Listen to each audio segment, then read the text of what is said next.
morning world, Coach Aramis here at Doc's Gym. In today's video, I'm gonna give you a tutorial on how to do a pullover. So if you are a gymnast or a calisthenics athlete and you're trying to learn the basics, this video is for you. Let's get to it. The name of the trick is a pullover. So it sounds like two things, pulling and getting over the bar. With that being said, there are two things that I think you should have before doing a pullover, and that is pull-ups and toes to bar, so you have good compression. If you have your pull-ups and your toes to bar, another drill you should be practicing is a negative pullover, where you start from the top of the bar and work your way down. This is gonna teach you how to stay tight, how to control the trick, and how to keep your body really close to the bar, which is all you need to do to get your body on top of the bar in the actual pullover itself. Don't panic. If you don't have pull-ups and you don't have toes to bar, you can still do a pullover. It's probably gonna be more of a dynamic pullover as opposed to a strength pullover. If that's the case, you probably just need to strengthen your upper body and your core a little bit more. If you don't have your pull-ups, do banded pull-ups or body weight rows.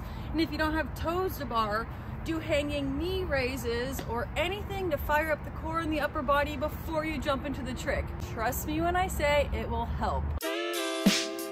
Yeah. Diving right into step number one is a chin hold, where you should think about pulling the bar down so you can lift your chin above the bar. Lifting the knees up is a great way to activate the core, preparing you for step number two, where you do a chin hold with a leg raise, using your abs to lift your feet off the floor. Step number three, you're going to see if you can get your legs a little bit higher, and you can go ahead and add a step, so it's a bit of a run.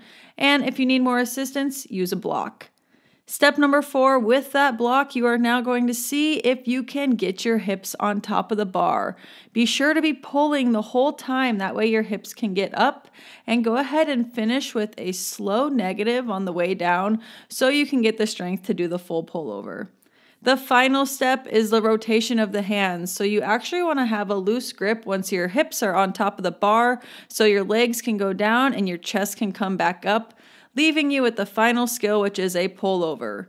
Whether it is running or strict is up to you. I don't normally put common mistakes in the same video, but for the sake of this tutorial, I will. There's two common mistakes that I normally see when it comes to performing the pullover. Number one is you guys are not keeping your chin above the bar.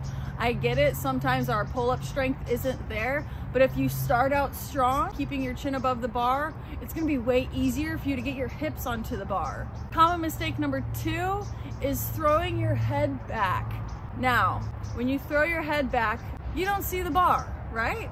So how can we perform a trick on top of the bar if we don't even see the bar? When you throw your head back, it instantly throws your hips away from the bar, just like this. All right guys, and just like that, you got another tutorial in the bag. If you like what you learned, or if you learned anything at all, show me some love by liking, commenting, subscribing, and more importantly, coming back next week for more. I love you all, and I'm so grateful for your support. We'll see you next week. Bye. Yeah, real sauce.